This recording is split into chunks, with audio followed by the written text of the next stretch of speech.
Olá pessoal, bom dia, bom dia. Sexta-feira, dia 18 de abril de 2025.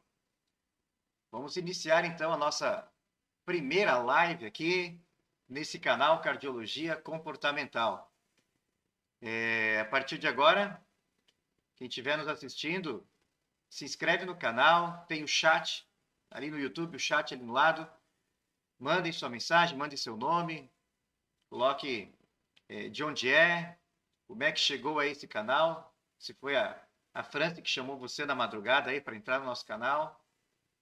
E vamos compartilhando informações, vamos conversando, vamos fazer uma excelente sexta-feira. Hoje é um dia santo, é a nossa sexta-feira santa. Vamos honrar o nosso Senhor Jesus por tudo que Ele fez por nós e vamos trazendo informações de qualidade, vamos trazendo respostas para questionamentos que vocês tiverem sobre prevenção de doenças cardiovasculares. Então, a partir de agora, sintam-se em casa nesse canal e vamos conversando, vamos interagindo. Vocês vão ter que ir possivelmente aprendendo algumas coisas, como eu também. É a primeira transmissão que a gente faz, então vamos juntos crescendo, vamos juntos aprendendo e trazendo o que a gente sabe fazer, que é prevenção das doenças cardiovasculares. Tá? Eu tenho comigo hoje de manhã, fiz acordar cedo já, o meu sócio do digital. Vem cá, Luan, apresentar você para a galera. Então, Luan Eduardo Ferro. Então, oi. Bom dia, pessoal, tudo bem? Tudo certo com vocês? Prazer estar aqui, tá? Prazer fazer parte desse time aqui e vamos firme que a gente está em boas mãos. Obrigado, Luan. Pessoal, então estamos já há 2 minutos aí, junto com vocês, com essa abertura de tela. Nosso objetivo é sempre iniciar às 6 horas e 15 minutos e irmos programação até às 7h15, tá? Nessa 1 hora, então, vamos estar aqui à disposição de vocês para a gente conversar e tirar dúvidas, tá? Tenho também aqui junto com a equipe a Franciele. Franciele, dá um grito daí. Já podem, tanto o Luan quanto a Franciele, também mandar algumas perguntas no chat para a gente fazer o teste se está funcionando, tá? Para o pessoal saber se está tudo em dia. Nós temos, nesse momento, 7 espectadores simultâneos. Então, se sintam à vontade, pessoal, para fazer pergunta no chat aí, que eu vou tentando avaliá-los aí e responder. Quem que mandou um coraçãozinho ali? Ah, então tá bom. Ó, o Luan já fez um teste aqui, o chat está funcionando, tá, pessoal? Então, enquanto não vem as perguntas, eu vou trazendo conteúdo para vocês, tá? Pessoal, cardiologia comportamental. O mais importante é que a gente consiga fazer com que você compreenda os fatores de risco que levam à doença cardiovascular e, mais do que isso, que além de compreender, você saiba aonde esses fatores de risco se inserem na sua vida, bem como minimizá-los, diminuir esses fatores de risco, trabalhar com que a gente consiga realmente reduzir esse risco cardiovascular. Estudos apontam que no contínuo cardiovascular, na evolução da doença cardiovascular, se nós fizermos o tema de casa bem feito, se nós fizermos um controle adequado dos fatores de risco, nós conseguimos reduzir em até 80% a chance de um evento cardiovascular. Dessa forma, o que cabe para vocês entenderem? Fazer bem feito a prevenção é a possibilidade muito grande de estar livre de doenças cardiovasculares. E é isso que a gente vai tentar trazer daqui para frente, tá? O que eu vou começar falando, vou fazer um por um aí, conversando um pouco sobre cada fator de risco. Se alguém de vocês se identificar e quiser mandar uma pergunta ou alguma dúvida no chat, vai fazendo para a gente ir trabalhando. O que vocês já podem fazendo para verem, se habituarem ao chat, é vocês colocarem o seu nome. Coloca o seu nome ali no chat e coloca de onde que é, tá? Para a gente ir conhecendo. Eu tô com a... Acabou de ter um oi, pai, bom dia. Olha que coisa mais linda. Minha filha Sara tá mandando um bom dia lá de... Acho que tá em Palhoça, é isso, Sara? Tá? E Jamile, que bom que você tá aí também. Jamile, minha colega escoteira de tanto tempo. Jamile, natural lá de Frederico Westphalen, terra do meu pai. E Porã do Oeste há muito tempo, né, Jamile? Sejam muito bem-vindos, tá? Sarinha está em Palhoça, olha só, estamos longe aqui, tá? Sara, fazendo medicina, então vamos ver o que a gente pode trazer de informação para você também. Então, é muito aberta essa conversa, tanto para quem é leigo, quanto para quem tem um conhecimento um pouco maior na área da saúde, tá? Prevenção de doenças cardiovasculares. Vamos começar com o que eu mais faço no dia a dia. Eu trabalho muito hoje reduzindo o processo de inflamação vascular. Um dos maiores objetivos que a gente tem é esse. Quando nós temos um vaso inflamado, nós vamos acelerando o processo de envelhecimento desse vaso. Esse envelhecimento do vaso nós chamamos de aterosclerose. E a partir da aterosclerose é que vem a doença vascular. Quando a doença vascular atinge os vasos do coração, que nós chamamos de coronárias, são as artérias que nutrem o coração, nós vamos ter uma doença cardiovascular. Essa mesma doença é responsável por inúmeros eventos cerebrais. O acidente vascular cerebral é um deles, que pode ocasionar, que as pessoas popularmente conhecem como derrame cerebral, onde a pessoa fica com um lado do corpo paralisado. Então, prevenir a evolução da aterosclerose é prevenir as doenças que mais matam no mundo, que são as doenças cardiovasculares. Olha a importância disso para a gente entender. Então, quando eu protejo o vaso, eu protejo lá no final a doença cardiovascular. Proteger o vaso inicia-se com a redução desse processo inflamatório. Proteger o vaso inicia-se com uma melhoria do que nós chamamos de endotélio vascular. Vou aproveitar aqui e mostrar para vocês. Então, aqui é o endotélio vascular, essa parede interna dos vasos. E o que a gente objetiva é justamente não ter nenhuma formação de placa. Esse é o nosso objetivo quando a gente trabalha a prevenção primária, antes da doença acontecer. E quando a gente trabalha a prevenção secundária, aí é quando o paciente já teve um evento. O paciente já chegou para mim pós-infarto agudo do miocárdio, o paciente já chegou para mim com lesões nas coronárias, ele pode ter visto isso por um método, por exemplo, uma angiotomografia de coronárias. Mostrou que esse paciente tem inúmeras lesões nesse endotélio vascular, inúmeras placas de ateroma. Já é um paciente de risco bem mais alto. Então, vamos trabalhar em cima disso. Dos fatores de risco, vamos falar sobre hipertensão arterial sistêmica, a pressão alta. Tente imaginar comigo o sangue circulando, o sangue passando pelo coração, e você ter uma pressão muito alta. Olha a pressão que isso vai causar dentro do vaso. Essa pressão dentro do vaso vai machucando o endotélio, a parede interna do vaso. E quando machuca essa parede, o corpo vai tentar se proteger. E a proteção dele é ir calcificando essa parede com o tempo.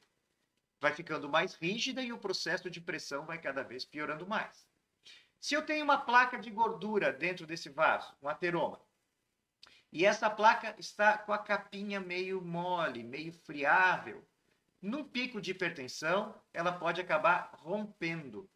E ao romper essa placa, o que pode acontecer é a formação de um coágulo para tentar inibir esse estrago que fez dentro do vaso. E esse coágulo que vai se formar vai entupir de vez o vaso.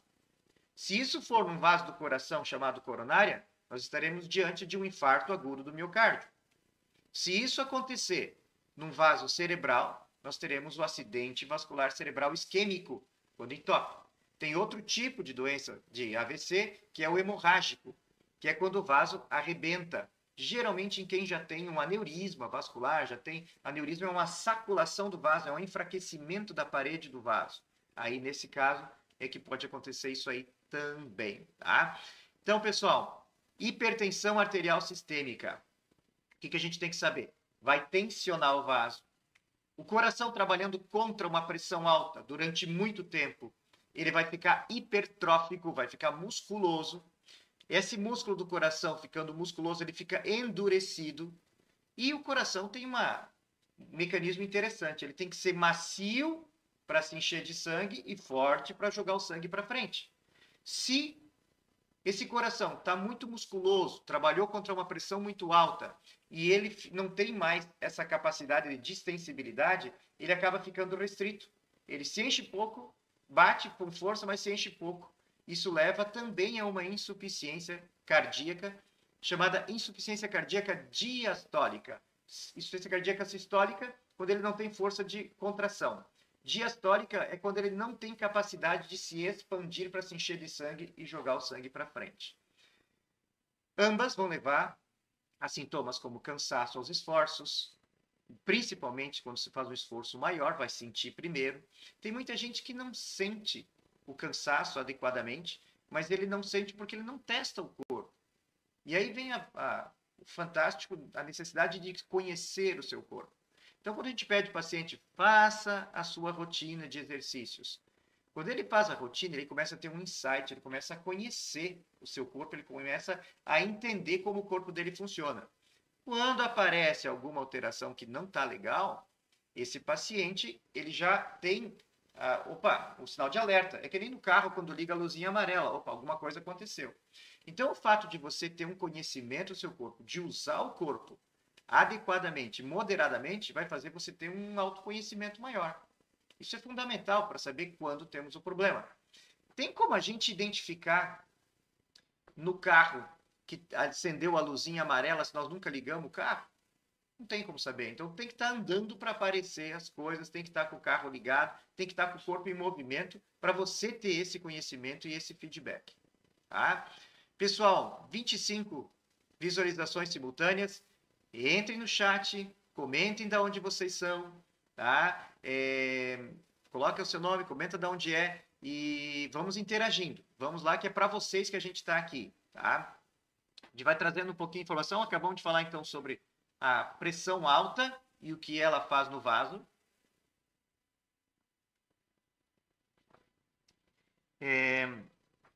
Outro fator de risco importante, diabetes. O diabetes é o excesso de açúcar dentro do sangue. Glicose é o açúcar que a gente chama e glicemia é a glicose no sangue. Tá? Fernando, seja bem-vindo, Fernando. Fernando de Porã do Oeste, olha, esses amigos escoteiros são acostumados a acordar cedo. Tô com o Luan aqui, Jamile, Fernando, é uma honra ter vocês aí junto com a gente cedo na manhã, tá? Se tiverem alguma pergunta, alguma dúvida, vão colocando aí que a gente vai respondendo para vocês. Sejam todos muito bem-vindos, tá? Diabetes, povo. Glicemia elevada, excesso de açúcar no sangue. Tá lendo? O que isso vai acontecer? O que acontece com a glicemia elevada? O excesso de açúcar no sangue, ele é tóxico para a parede vascular. Tem um limite para ele funcionar. E esse limite ideal é abaixo de 100. Então, se você faz aquela glicemia de jejum ou aquele hemoglicoteste, aquele examezinho da ponta de dedo, o ideal é que esteja abaixo de 100. Quando ele está muito alto, ele inflama a parede do vaso. Um dos exemplos que eu vou dar para vocês, quando as pessoas têm varicose, que é aquelas pequenas varizes, e você quer eliminar aquilo. A gente põe com uma agulha, uma seringa, e injeta glicose em alta concentração.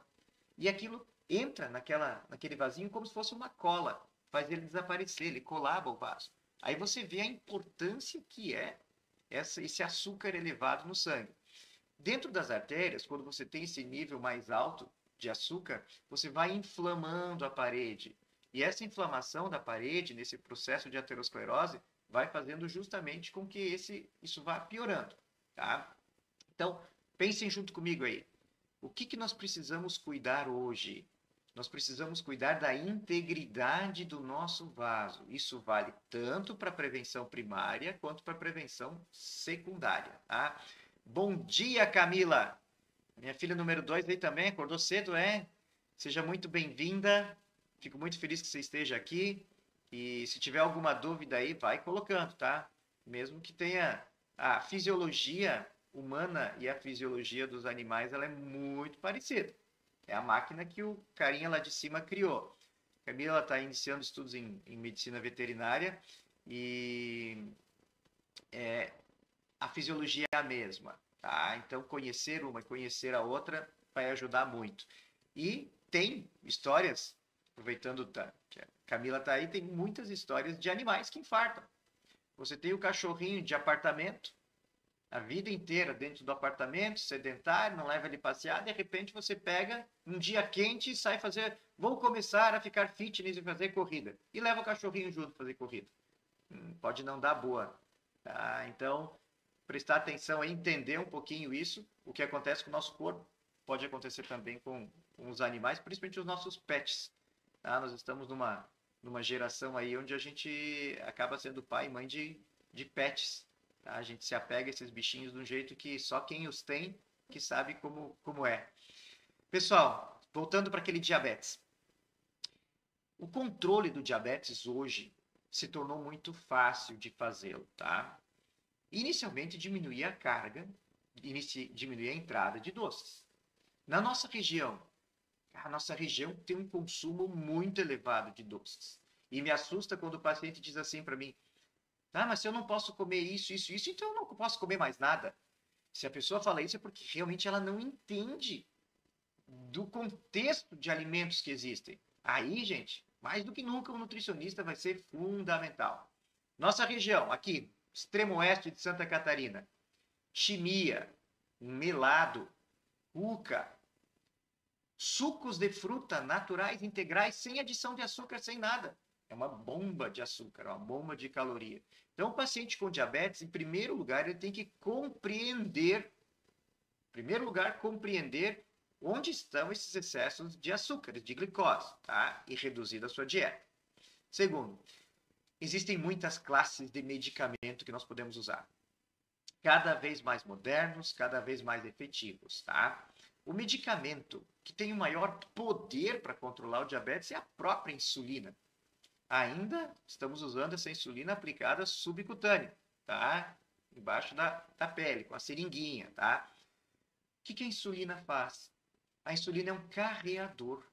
Ela consegue carregar o açúcar de dentro do vaso, aquela glicemia elevada, e transportar ele para dentro da célula, onde ele vai ser usado para o metabolismo. Açúcar é energia. Tá? A glicose, ela é necessária para o nosso corpo. Quando ela está muito elevada dentro da parede do vaso, é ali que nós começaremos a ter o nosso problema de inflamação vascular. As pessoas perguntam para a gente: Leandro, eu estou com açúcar alto, descobri há 1 ano, 2 anos atrás, mas eu não sinto nada nos pés, eu não tenho nenhuma ferida. Povo, a ferida, que é o pé diabético, é lá na frente. Quando você teve o diabetes alterado durante muito tempo e levou à lesão vascular. Essa lesão vascular, essa falta de oxigenação, essa dificuldade de acesso do sangue até as extremidades do corpo, em especial os pés, é que pode levar a feridas que não cicatrizam, pode levar a alterações neurológicas, que é aquela alteração de sensibilidade dos pés. E a partir daí, se você não tem sensibilidade, você começa a ter uma compressão no teu pé, você pode começar uma ferida. Com a circulação ruim até chegar lá no pé, isso pode levar a uma ferida crônica, necrose e às vezes até necessidade de amputação. Então, não é por ter diabetes alto que você vai ter uma lesão do pé diabético. Não, o pé diabético surge depois de um processo prolongado de diabetes. O paciente está com diabetes alto, fica com medo de fazer alguma cirurgia. Ah, mas porque vão me cortar aqui, eu vou ter que tirar a vesícula, eu estou com medo que não cicatrize. Não se preocupe. Não é o diabetes alto recente que vai fazer isso. Tá? É o processo evolutivo dele. Então, são coisas que as pessoas acabam confundindo. Tá? Tenho diabetes, se eu me cortar, eu me cortei, mas eu cicatrizei logo. Sim, a princípio o diabetes não vai prejudicar a cicatrização aqui. Ele vai alterar os vasos, principalmente os vasos arteriais. Tá? O que é artéria? É todo o vaso que leva sangue do coração para o corpo. O diabetes elevado, então, segundo fator que vai levar a uma inflamação vascular. Uma inflamação vascular. Vamos para um terceiro fator de risco, mas antes disso eu queria dizer, nós estamos com 37 pessoas ao vivo aqui, tá? E eu gostaria de saber quem são. Mande o seu oizinho aí no chat para eu saber quem que está assistindo a gente nesse horário tão cedo e também saber se estão entendendo o que eu estou falando, se eu estou conseguindo ser acessível. Ainda é um pouco difícil para mim estar conversando com a internet, tá? Eu estou 20 anos atuando como consultório com o paciente aqui na frente, tá? Júlio Zambiasi, seja bem-vindo, Júlio. Oi, bom dia. Tá? Vão colocando aí o oi, povo, tá? Para eu saber quem que tá por aí, eu consigo dessa forma interagir. Não vi nenhuma perguntinha até agora, tá? Vocês estão tudo mais tímido que eu. E eu achei que eu era tímido, tá? Tem gente que ri quando eu falo isso, mas... né, Luan? Mais um golinho de água aqui porque a garganta seca. Então, pessoal, falamos um pouco sobre a hipertensão arterial sistêmica e como ela, dentro do coração, machuca o músculo do coração e nos vasos pode agredir a parede. Falamos sobre o diabetes, onde nós temos uma elevação do açúcar no sangue, e essa elevação do açúcar no sangue, a glicemia elevada, também inflama a parede do vaso, tá? Vamos para mais um fator de risco. Vamos falar do colesterol. O colesterol elevado, você já deve ter ouvido falar que existe dois tipos, o bonzinho e o malzinho, tá? O colesterol bom, conhecido como HDL colesterol, e o colesterol ruim, conhecido como LDL colesterol. O colesterol ruim, ele tem uma característica de se inserir LDL, que é o ruim, é um colesterol de baixa densidade, tá? Ele tem uma característica de se inserir na parede do vaso. Então, tem o vaso e o vaso tem uma paredezinha. Nessa parede, o colesterol ruim se insere ali dentro. Ele entra ali dentro.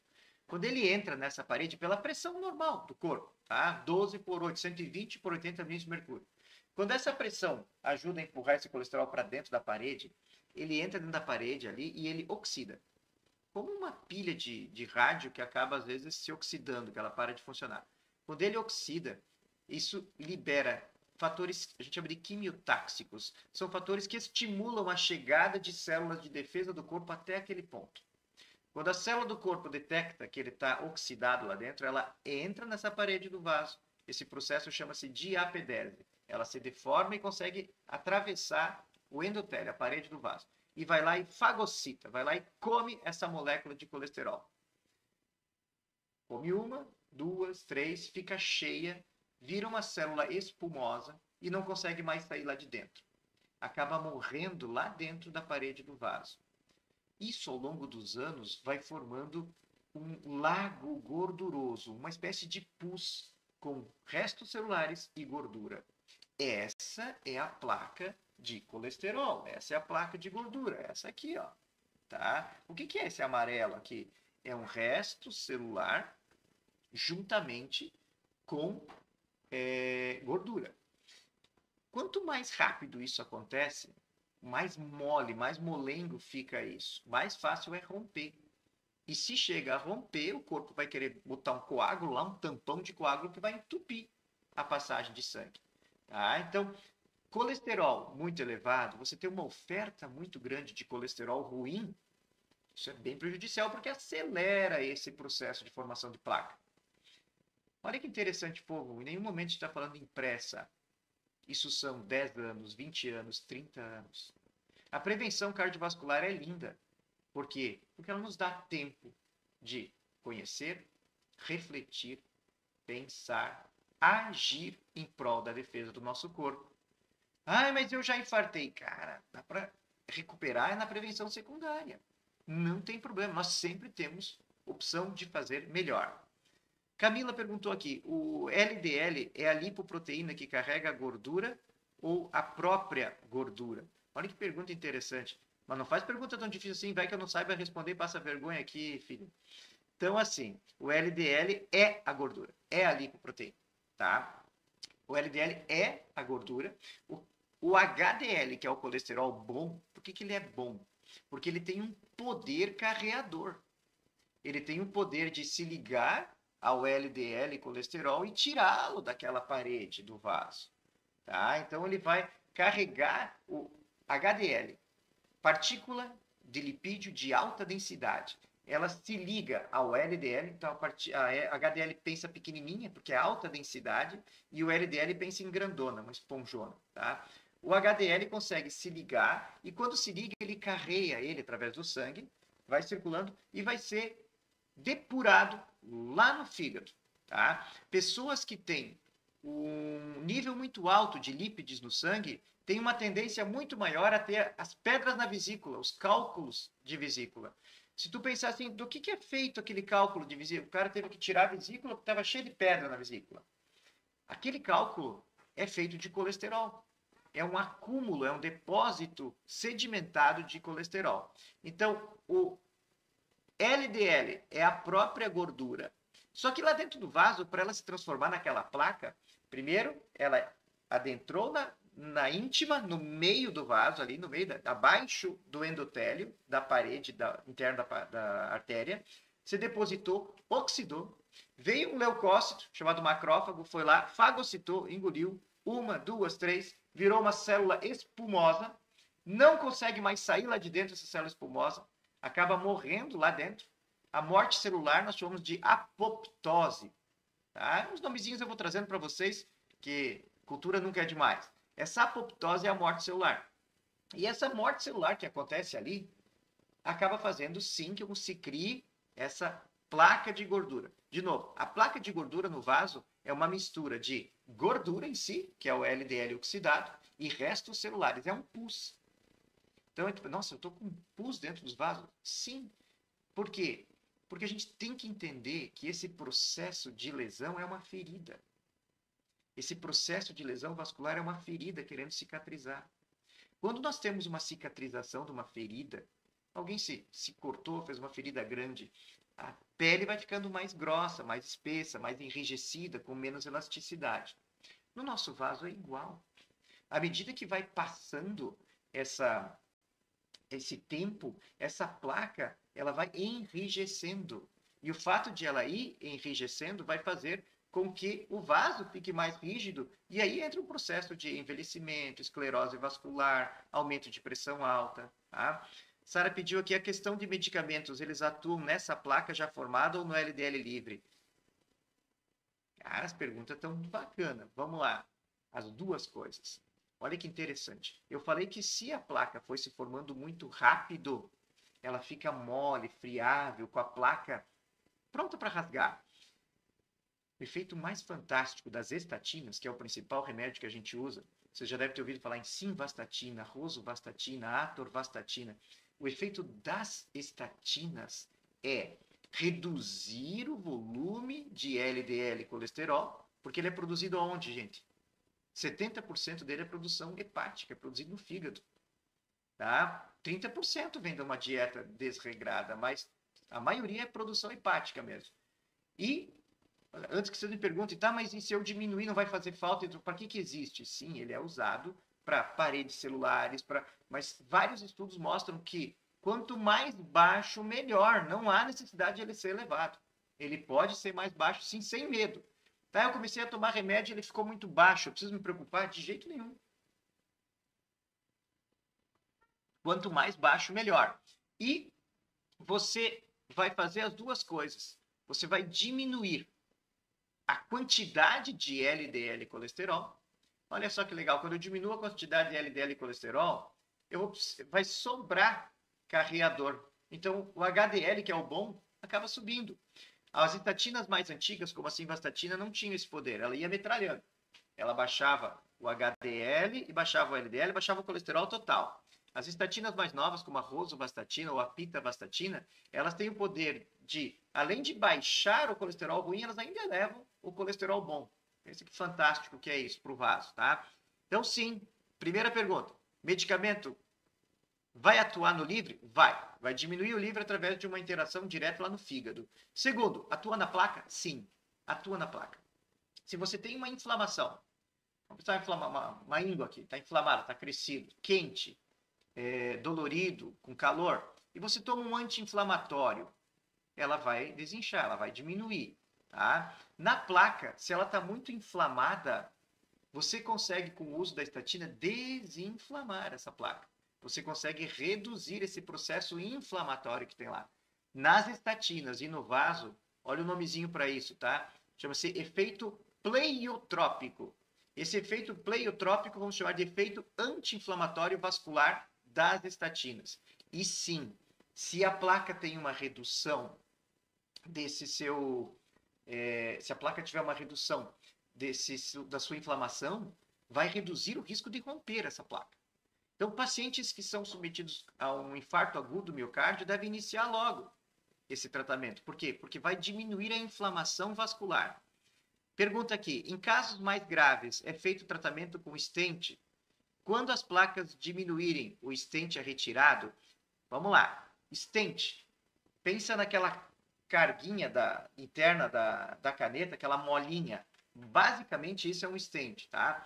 O stent, ele é para ser mantido o resultado depois do tratamento. O tratamento que é feito no infarto agudo do miocárdio, você tem uma lesão na coronária, está entupida. O tratamento que é feito é balonar. Você entra com o catéter, geralmente pela virilha ou pelo braço, você entra com o catéter até o coração, entra lá na coronária, passa um fio guia, entra com um balãozinho desinflado. Quando achou o local da lesão, você infla o balão e arrebenta tudo que tem ali dentro. Quando você arrebentou tudo que tem ali dentro, desinflou o balão, vai começar a passar sangue por ali novamente. Só que, quando você arrebentou tudo, você arrebentou todo o vaso por dentro. Aquilo virou uma carne viva ali dentro. Destruiu todas as células do endotélio. A chance de criar um coágulo gigante é para já. O que a gente faz para evitar isso? A gente associa duas coisas. Medicamentos antiagregantes plaquetários, medicamentos para evitar essa formação de coágulo. O bem conhecido de vocês é o AS infantil. Tá? O AS tem o clopidogrel também, tem outros medicamentos mais fortes ainda para não formar esse coágulo nessa parede que foi castigada pelo balão, arrebentou tudo.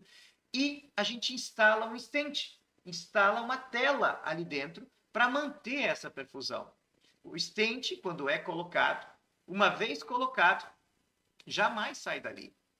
Ele fica para sempre. E isso é o que a medicina, a cardiologia moderna tem tentado fazer.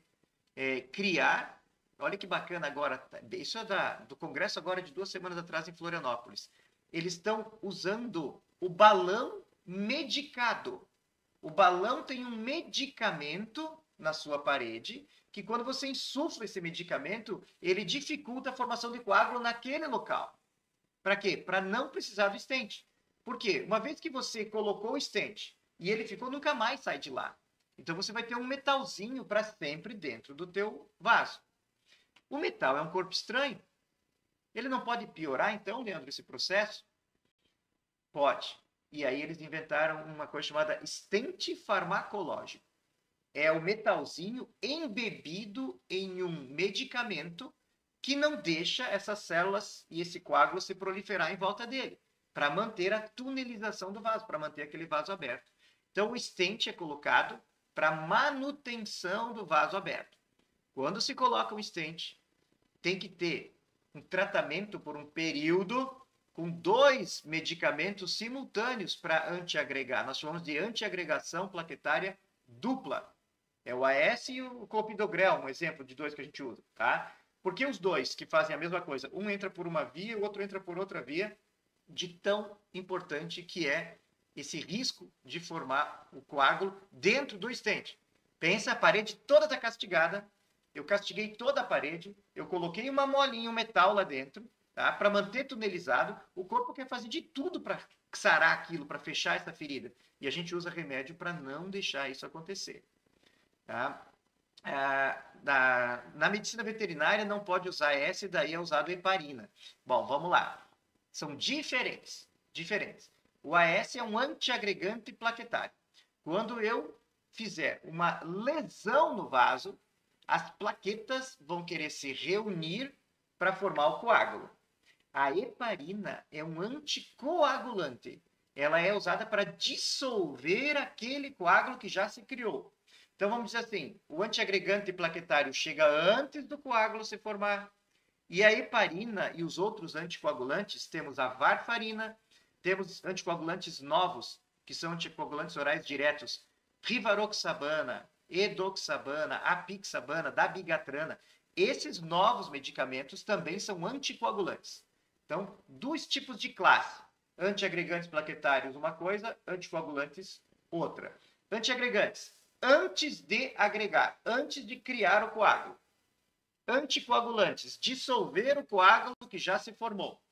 Eu tenho um paciente que eu estou querendo fazer uma prevenção de trombose. O AS ou o clopidogrel pode ser indicado. Já eu tenho um paciente que tem uma trombose. Eu preciso dissolver ela, então eu tenho que usar o anticoagulante. E aí nós usamos a heparina. Hoje, a heparina é um pouquinho complicada, porque a ação dela é muito curta. Então hoje nós temos heparinas, como a enoxaparina, que é uma heparina que a gente chama de baixo peso molecular, que eu subcutânea também, tá? Mas que eu consigo ter uma duração maior. Então, numa anticoagulação plena, se eu preciso realmente dissolver coágulo do paciente, eu uso enoxaparina de 12 em 12 horas. Então, anticoagulação, uma coisa, antiagregação, outra. O stent, então, depois que você instalou ele lá, que você balonou o vaso, que você dilatou o vaso, que você colocou a molinha lá dentro, nunca mais sai do corpo. Ah, Leandro, mas eu vou fazer ressonância magnética, tem problema? Não, não tem. Ah, mas eu virei uma cambalhota, posso deslocar? Não, não vai deslocar. Uma vez que ele está instalado lá dentro, não sai mais. Não, não tem como retirar ele, tá? É uma tela que vai se incorporar aquele vaso e vai ficar lá para sempre, tá? Vamos lá, vamos fazer um resumo até agora. Nós estamos aí já com uns 35 minutos conversando, estamos com 51 pessoas simultâneas assistindo a gente. Povo, coloque o nome aí, tá? Vão se encorajando para conversar com a gente. Andressa, olha, temos aqui pessoas importantes, viu, Luan? Seja muito bem-vinda, Andressa. Andressa, esposa do Luan. Tá? Pacientes pré-operatório que irão realizar anestesia RAC. Todos devem fazer heparina antes do procedimento para evitar TEP. Então, olha que interessante a pergunta. A gente faz um cálculo de risco do paciente. Tá? Um procedimento mais simples num paciente de baixo risco não precisa fazer anticoagulante. Vamos dar um exemplo. Ele vai fazer heparina, tá? Ele vai fazer um procedimento oftalmológico, tá? Com uma anestesia local, ali não tem um risco maior. Agora, RAC, o que acontece na RAC? Quando você vai fazer anestesia, você vai tirar a sensibilidade e a força da parte inferior do corpo. Quando você tira isso, você gera uma compressão do próprio corpo sobre os vasos.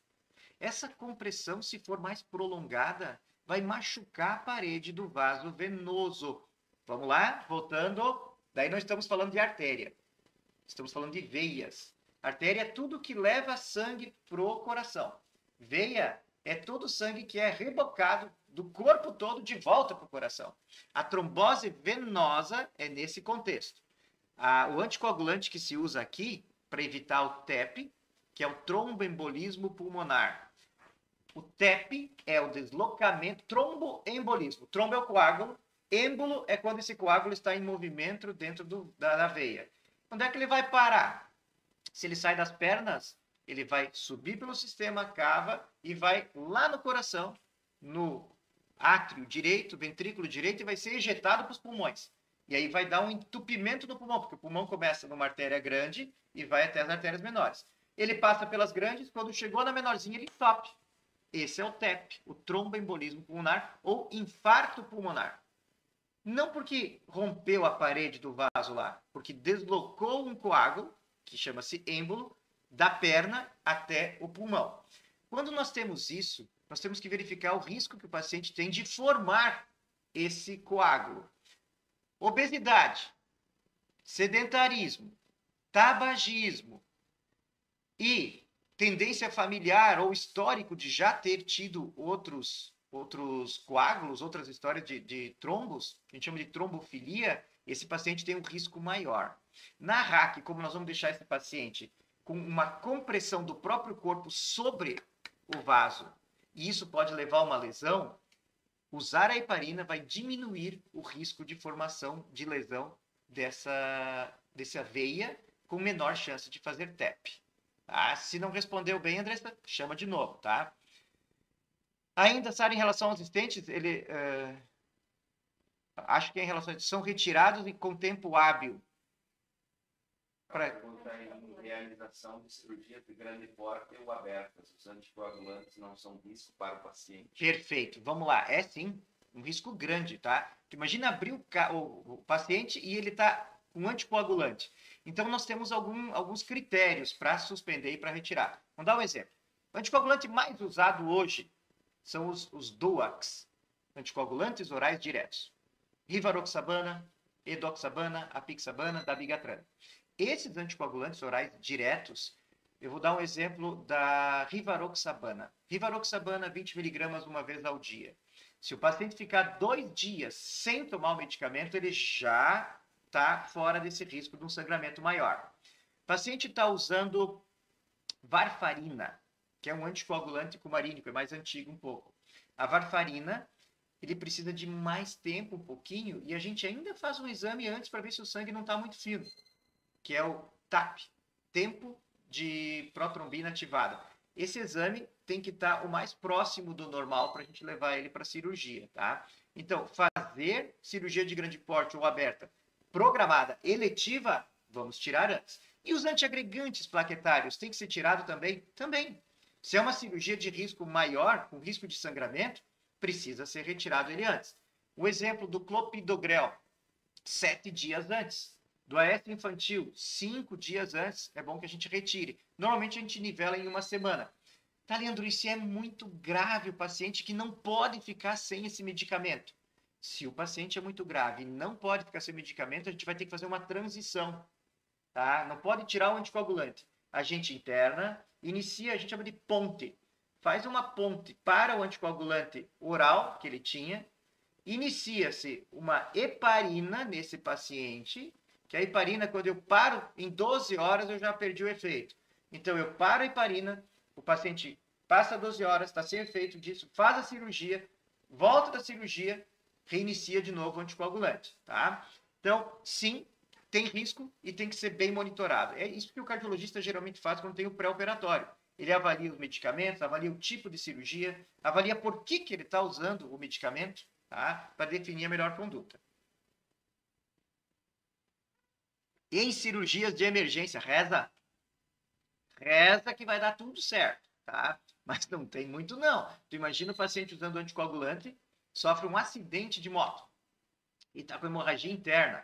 Caramba, é pedir para chorar, tá? Tem alguns inibidores de alguns desses anticoagulantes, mas é pouco disponível, tá? Nas nossas cidades aqui não tem.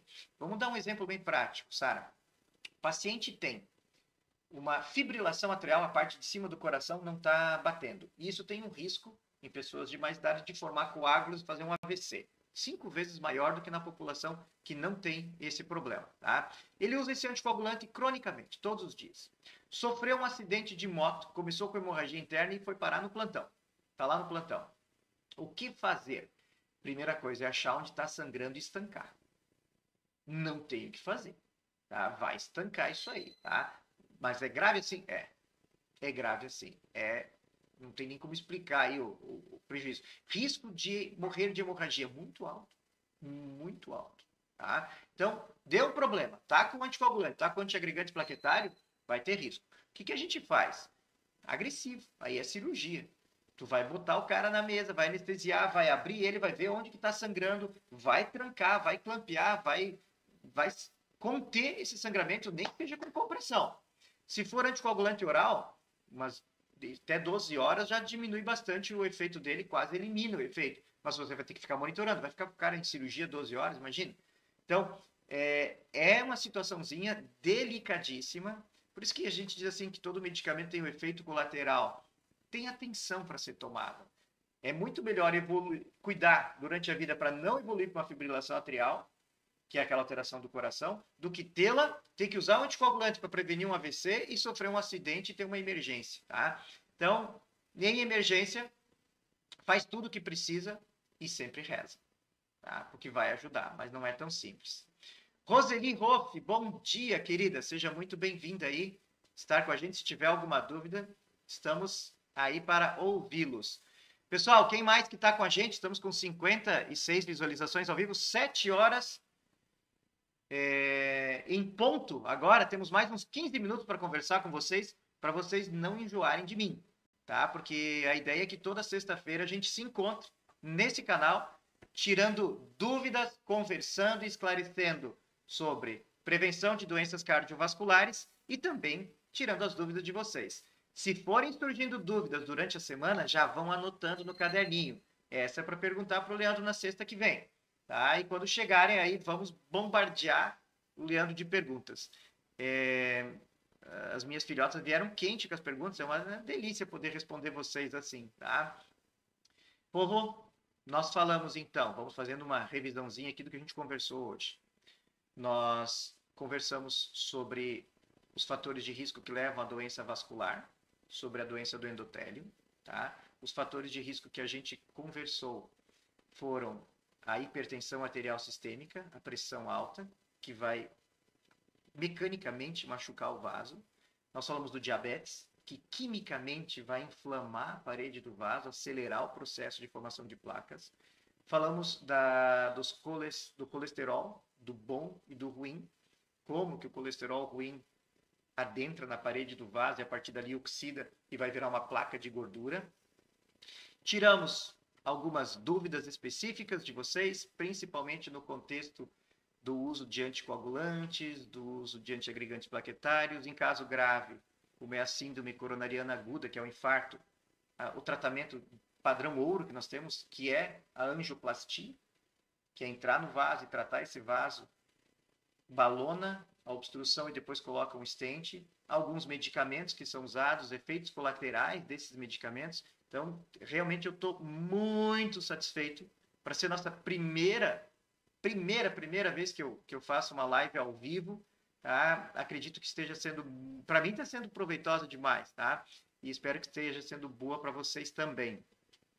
Adorei que vocês colocaram aí, o povo que está assistindo, tá? Tá um pouco tímido, pessoal. O pessoal de por aí tem que fazer pergunta, tá? A Andressa é enfermeira, tá? Se encoraja um pouco mais de perguntar, mas eu quero que não existe pergunta ruim, tá? Eu vou tratar todos sempre com muito carinho. Então, se às vezes uma pergunta parece tão simples para você, mas ela pode ser uma pergunta importante para uma outra pessoa mais tímida.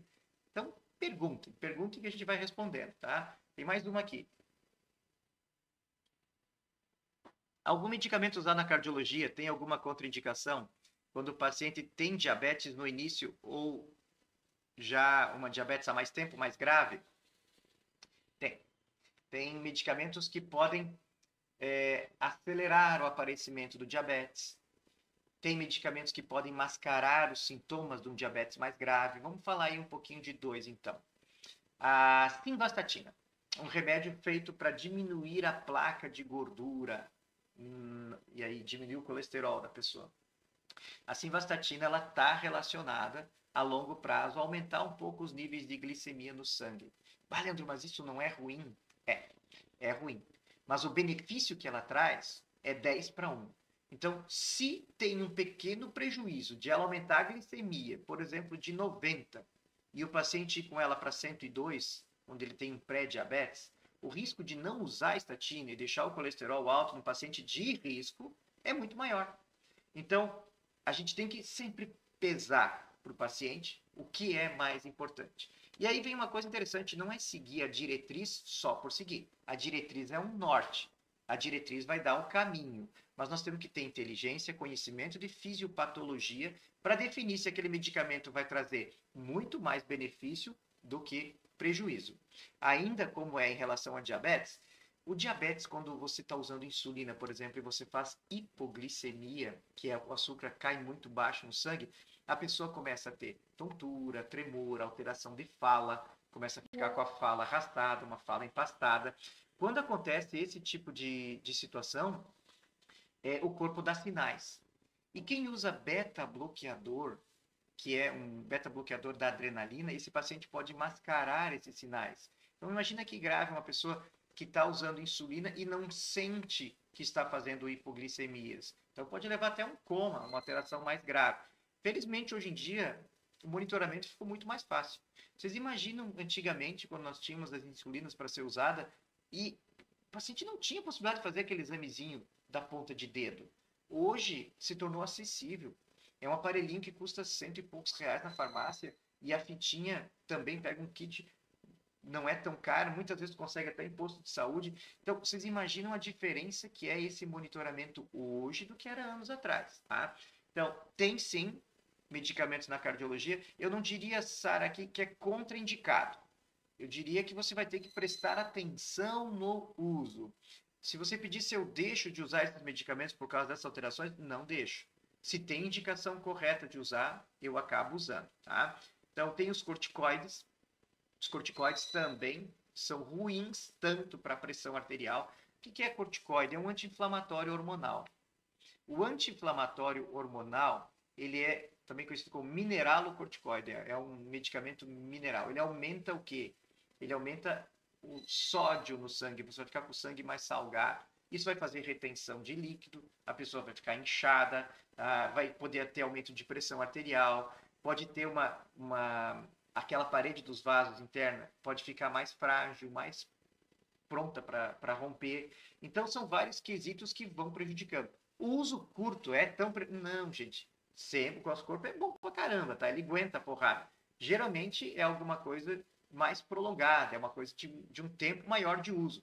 Uma doença reumatológica que o paciente precisa usar, uma artrite que ele precisa usar por longo tempo, dores crônicas. Então, tem situações e situações, tá? Mas, hoje em dia, a medicina tem muito estudo. Hoje em dia, nós temos muita segurança para medicar o paciente. Temos que estar nos aperfeiçoando sempre? Com certeza. Temos que estar o tempo todo ligados nas novidades, nos estudos, nos efeitos colaterais. O que surge de medicação nova é absurdo, tá? E cada vez vem com mais poder de proteção. Hoje, nós colocarmos que um paciente que se cuida possa chegar aos 100 anos sem um evento cardiovascular não é nada tão complicado. Alguns anos atrás era uma coisa quase impensável, tá? Era realmente por uma genética muito boa. Hoje a gente consegue segurar o paciente bem, com o mínimo bem feito, o básico bem feito, tá? Então, o que eu tenho mais para colocar para vocês é o seguinte. Eu estava falando, um dos temas que a gente falou foi sobre o diabetes, tá? Nós temos muita medicação hoje boa para o diabetes. Tem medicação para o diabético que é obeso, tem medicação para o diabético que é muito magro, tem medicação para o diabético que tem lesão renal, tem medicação para o diabético que tem já junto insuficiência cardíaca. Então, a combinação que nós podemos usar é fantástica, tá? Vamos imaginar 6 classes de antidiabéticos e eu posso usar um medicamento em cada classe. Quando eu uso mais classes juntas, eu posso usar menor potência de cada classe, menos efeito colateral, e um resultado maior. Se eu só tenho um tipo de remédio para diabetes, e eu preciso controlar, não controla, eu aumento a dose, não controla, eu aumento a dose, não controla, eu aumento a dose, chega um ponto em que vai ter efeito colateral. Quanto maior a dose, maior a probabilidade de efeito colateral. Quando eu consigo associar os medicamentos, o efeito colateral acaba sendo menor. Tá? Então, pessoal, falamos do colesterol, do diabetes, da pressão alta, tiramos algumas dúvidas de vocês. São 7 horas e 8 minutos, nós vamos indo para o encerramento. Para a gente terminar esse primeiro momento que a gente teve juntos aqui, eu coloque no chat aí, até para vocês aprenderem como liga o chat. Deem um tchauzinho, digam até a próxima, para eu saber aí o nome de vocês que estão assistindo, tá? E para vocês começarem a conhecer um pouco, mas como é que mexe no chat? Primeira vez que eu fui ver isso aqui, eu não sabia nem como abrir o chat, tá? Então, embaixo ali tem os marcadores, tem os botãozinhos, abrir o chat, iniciar a conversa, tá? Vão pegando o manejo disso, vão trabalhando isso. As pessoas que têm mais idade ou mais dificuldade, pede para a criançada de 8 anos para cima sabe mais que nós, né? Então, pedem para eles ajuda, como é que faz para mexer nesse chat, como é que eu escrevo, como é que eu coloco a minha dúvida, que a gente vai sempre tentando interpretar e ajudando vocês, tá? Foi muito bom iniciar esse trabalho. Eu espero realmente que a gente possa atingir muitas pessoas, que a gente possa trazer muito conhecimento e o principal motivo disso tudo, da cardiologia comportamental, é atuar naqueles 80% a menos de risco de doença cardiovascular com a prevenção. Esse é o maior objetivo meu, tá? Reduzir o risco de evolução dessa doença vascular. Bom dia, Rosália. Bom dia. Esse é o principal motivo que a gente tem hoje, tá?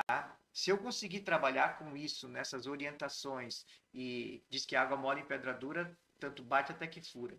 Então, se a gente conseguir aos pouquinhos, semana a semana, trazendo para vocês a consciência, que é a cardiologia comportamental, a consciência do seu fator de risco, o que você precisa fazer para ir minorando, para ir diminuindo esses riscos e viver com mais saúde, aí eu atingi o principal objetivo que eu tenho com essas lives de sexta que nós iremos fazer, tá? Hoje é um dia de introspecção, hoje é o dia que a gente sente a morte de Jesus e que isso sirva para a gente como vamos usar a morte como passagem. Eu queria que vocês levassem, que estão assistindo aqui com a gente, vamos fazer a morte do nosso corpo com fatores de risco descontrolados e vamos renascer a partir de domingo com uma ideia de fazer o nosso corpo ter menos fatores de risco. Vamos renascer em saúde, vamos usar esse momento de Páscoa, que é de renascimento, para que a gente, poxa, vale a pena se cuidar. Vale a pena a gente cuidar do presente que ele nos deu, que é a nossa vida, que é o nosso corpo. Tá? Então vamos trabalhar juntos nisso. Pensem durante a semana, anotem dúvidas. Vamos tentar na outra sexta-feira trazer essas dúvidas para que a gente consiga ir trabalhando juntos daqui para frente e cada vez com mais segurança e mais saúde. Não esqueçam, nós estamos iniciando, realmente eu e o Lô estamos iniciando, os dois sócios aqui, no digital. Então, nós temos o nosso Instagram, tem outros Instagrams que vocês podem encontrar ali, mas o que a gente vai trazer informação mesmo, que vai ser alimentado também pelo Luan, que vai me ajudar aí, é o dr.leandrogiacomello, esse é o Instagram nosso. Gostaria de convidar todos vocês a seguirem o Instagram e não só isso, convidem outras pessoas para seguir também, tá? Tem poucos seguidores, em uma semana nós saímos de 0 seguidor para 500 e pouco, tá? Então, a gente acredita que foi muito rápido, tá? Mas a ideia é que vocês ajudem a gente a fazer esse Instagram crescer, porque é ali que nós vamos colocar bastante informação. É ali que eu vou colocar bastante conteúdo de prevenção de doenças cardiovasculares. A internet tem conteúdo de tudo, tá? A gente é que tem que saber escolher os conteúdos que são bons pra gente, tá? E aí, nesse Instagram, a ideia é a gente trazer conteúdos relevantes sobre saúde e prevenção cardiovascular. Pessoal, eu desejo que vocês tenham um excelente final de semana, uma semana muito produtiva. Espero podê-los encontrá-los na sexta-feira que vem. Muito obrigado pela presença de todos. Estamos encerrando com 72 visualizações. É fantástico para a gente ter esse povo todo aí nessa hora da manhã. E vai ficar gravado na cardiologia comportamental. Ficará gravada essa live para vocês assistirem posteriormente, porque o horário às vezes não ajuda. Tem o pessoal que tá lá na lida do leite, tem o pessoal que tá na lida do seu trabalho, acordar cedo. Tem gente que aproveitou o feriado para conseguir descansar um pouco mais, mas vai estar gravado lá e assistam, aprendam e vão anotando as dúvidas para a próxima. Um bom final de semana para todos vocês. Obrigado por estarem com a gente e de coração eu desejo que vocês vivam plenamente e vivam com saúde. Uma feliz Páscoa para todos vocês. Um abraço, pessoal.